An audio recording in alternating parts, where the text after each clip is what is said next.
কাছে গিয়ে তার উপর থেকে ডালটা তুলে সরিয়ে দেয়, আর সাথে সাথে সেই পাখিটি মুনিপরীর আসল রূপে ফিরে আসে। পরী রাজ্যে পরী স্কুলের দিদিমণি নীলপরী ছাত্রীদের আলাদা আলাদা বিষয়ে পরীক্ষা নেওয়ার জন্য তাদের কাজ বুঝিয়ে বলতে থাকেন। কুসুম পরী, তুলি পরী, জুই পরী, মণিপরী, তোমরা মন দিয়ে শোনো। এবারে তোমাদের আলাদা আলাদা বিষয়ে পরীক্ষা নেওয়া হবে। মণিপরী, তোমার পরীক্ষার বিষয় হলো পৃথিবী রাজ্যের পাখিদের জীবনযাত্রা। তাই তুমি পৃথিবী রাজ্যে গিয়ে পাখিদের জীবনযাত্রা লক্ষ্য করবে এবং সূর্য অস্ত যাবার আগেই পরীরাজ্যে ফিরে এসে তাদের জীবন কাহিনীর সম্বন্ধে প্রশ্নের উত্তর দেবে। ঠিক আছে? ঠিক আছে দিদিমণি নীলপরী, আমি তাহলে পৃথিবী রাজ্যের উদ্দেশ্যে রওনা দিই। ঠিক আছে, যাও তবে। এই কথা বলে ছোট্ট মণিপরী পরীরাজ্য থেকে অদৃশ্য হয়ে প্রকট হয় পৃথিবী রাজ্যের এক বিশাল জঙ্গলে। চারিদিকটা কি সুন্দর, সবুজে ভরা, কত প্রজাপতি উড়ছে, কুলকুল শব্দে কি সুন্দর নদীর জল বয়ে যাচ্ছে। এবার আমাকে পাখির উপর নজর রাখতে হবে। সে সারাদিন কি কি করে আমাকে ভালো করে জানতে হবে। আমাদের পরী স্কুলের দিদিমণি কোনো প্রশ্ন জিজ্ঞাসা করলেই যাতে আমি সব উত্তর দিতে পারি। তখনই মণিপরী গাছের ডালে একটি কাকের বাসা দেখতে পায়। যাই, আমি উড়ে ওদের বাসার কাছে গিয়ে ভালো করে দেখি ওরা কি করছে। এই কথা বলে মণিপরী উড়ে কাকের বাসার কাছে যায়, আর মা কাক মণিপরীকে দেখে খুব ভয় পেয়ে যায়। কাকটা এত চিৎকার করছে কেন? আমি তো শুধু ওদের দেখবো বলে কাছে এলাম। এরপর মা কাক ভয় পেয়ে তার বাসায় ছানাদের রক্ষা করার জন্য মণিপরীর কাছে গিয়ে তাকে ঠোকর মারতে থাকে। ওরে বাবারে, কি জোর ঠোকর মারলো! এই পাখিটা মনে হয় আমাকে একদম পছন্দ করেনি। আমি এর কাছ থেকে পালাই বাবা। এই কথা বলে মণিপরী সেখান থেকে উড়ে কিছুটা দূরে চলে যায়।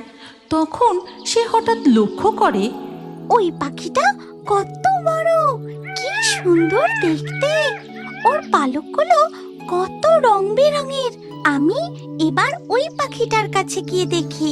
মণিপরী উড়তে উড়তে ময়ূরটির কাছে গিয়ে দাঁড়ায়, আর ময়ূর মানুষের মতো অমন অদ্ভুত ডানাওয়ালা জীবটিকে দেখে খুব ভয় পেয়ে যায়।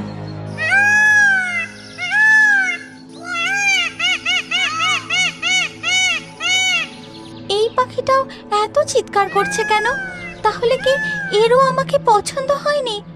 আমি বরং আরেকটু ওর কাছে এগিয়ে গিয়ে দেখি। মণিপরী সেই দিকে দুপা বাড়াতেই ময়ূরটি তার ডিম রক্ষা করার জন্য রেগে গিয়ে তাকে তাড়া করে। মণিপরীও ভয় সেখান থেকে উড়ে পালিয়ে যায়। কোনো পাখি তো আমাকে পছন্দ করছে না। কাছে গেলে হয় আমাকে তাড়া করছে, নয়তো কামড়ে দিচ্ছে। এইভাবে চলতে থাকলে তো পাখিদের জীবনযাত্রা সম্বন্ধে আমি কিছুই প্রশ্নের উত্তর দিতে পারবো না। পরীক্ষা কিভাবে দেব?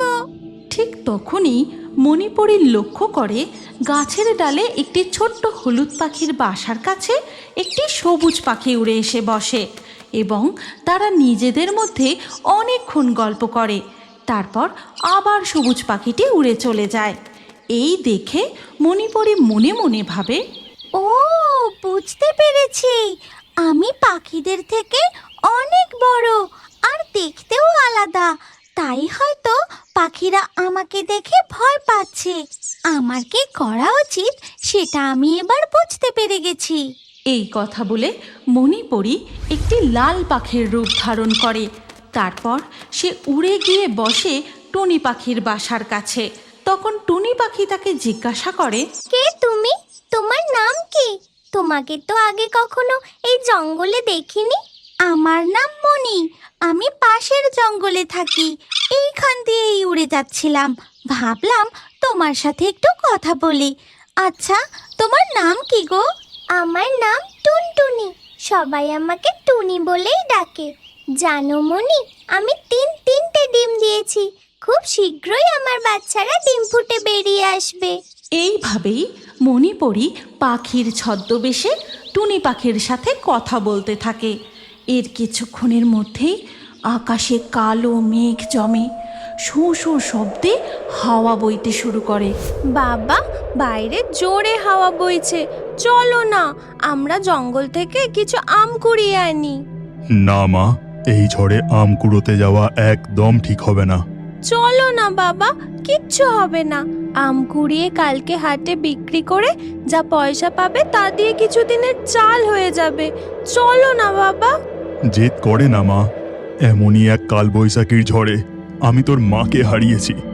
আমাদের অভাবের সংসারে হাঁড়িতে দুদিন ভাত না চড়ুক তাও ভালো, কিন্তু এই ঝড়ে আম কুড়োতে যাওয়া আমাদের ঠিক হবে না। চলো না বাবা, চলো না।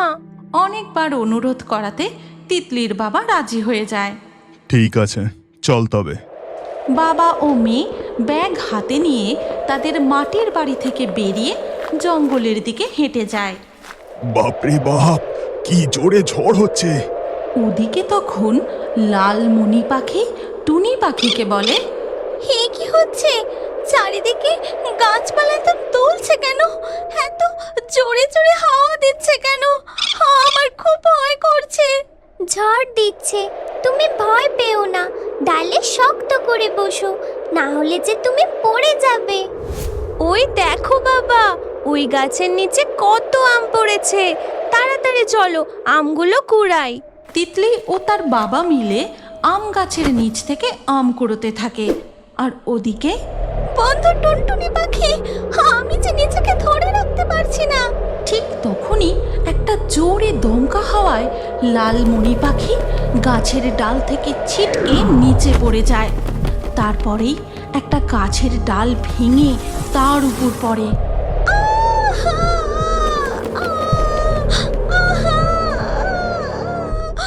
বাবা, এই গাছের বাকি আমগুলো তুমি কুড়াও, আমি ওই গাছটার আমগুলো কুড়িয়ে নিয়ে আসি। না মা, এবার বাড়ি ফিরে চল, আর অন্য কোনো গাছের আম কুড়োতে হবে না। আমি তাড়াতাড়ি আমগুলো কুড়িয়েই চলে আসবো। ঠিক আছে, বেশি লোভ করবি না কিন্তু।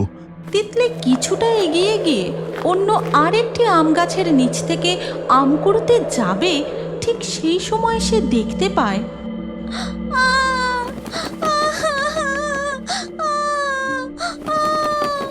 আহারে, পাখিটার উপর গাছের ডাল ভেঙে পড়েছে। ও খুব কষ্ট পাচ্ছে। ওর উপর থেকে এই ডালটা এক্ষুনি সরাতে হবে। এই বলে তিতলি পাখিটির কাছে গিয়ে তার উপর থেকে ডালটা তুলে সরিয়ে দেয়। আর সাথে সাথে সেই পাখিটি মণিপরীর আসল রূপে ফিরে আসে। ধন্যবাদ বন্ধু, তুমি আমার উপর থেকে ডালটি না সরালে আমি আমার আসল রূপে ফিরে না আসতে পেরে হয়তো প্রাণ হারাতাম। কে তুমি? তুমি পাখি হয়েছিলে কিভাবে? আর তোমার যে দেখছি দুটো ডানাও আছে। আমি হলাম মণিপরী। তিতলি, তিতলি, এবার ফিরে আয় মা, আমাদের বাড়ি ফিরতে হবে। যাই বাবা, আমার বাবা ডাকছে, আমি আসছি। ঝড়ও থেমে গেছে, আমাদের যে বাড়ি ফিরতে হবে। এই বলে তিতলি তার বাবার কাছে ফিরে আসে। তারপর বাবা ও মেয়ে বাড়ির দিকে ফিরতে থাকে। আর বাড়ির কাছাকাছি আসতেই দেখে যে তাদের মাটির কুঁড়ে ঘর ঝড়ে একেবারে ভেঙে লণ্ডভণ্ড হয়ে গেছে। হায় হায় হায়, কি সর্বনাশ হয়েছে! আমাদের মাথা গোঁজার ঠাঁই ভগবান আমাদের থেকে কেড়ে নিল। হায় হায় হায়। বাবা, এখন আমরা কোথায় থাকবো, কোথায় যাব? আমাদের ঘর যে একেবারে ভেঙে গেছে। ঠিক তখনই মণিপরী উড়ে এসে তাদের কাছে দাঁড়ায়। আর সে তিতলিকে বলে, চিন্তা করো না বন্ধু, আমি একজন পরী আর আমি জাদু জানি। তুমি আমার প্রাণ রক্ষা করেছো, তাই আমিও তোমাদের বাড়ি আবার আগের মতো করে দেব।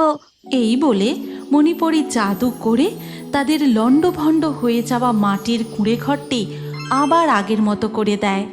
ধন্যবাদ জাদুকন্যা, তুমি আজ আমাদের অনেক উপকার করলে। আজ আপনারাও জঙ্গলে আম না করতে গেলে হয়তো আমি কাল পর্যন্ত আর প্রাণেই বাঁচতাম না। আমিও আমার মেয়ের কথায় আম কুড়োতে না গেলে হয়তো আজ আমরাও এই মাটির বাড়ির মধ্যে চাপা পড়ে যেতাম। ঈশ্বর যা করেন মঙ্গলের জন্যই করেন। সূর্য অস্ত যাওয়ার সময় হয়ে এসেছে, আপনারা ভালো থাকবেন। এবার তবে আমি আসি। এই কথা বলে মণিপরী সেখান থেকে অদৃশ্য হয়ে সোজা গিয়ে পৌঁছায় পরিরাজ্যের স্কুলে। আর জল খাওয়া মাত্রই চারজনই পরিতে পরিণত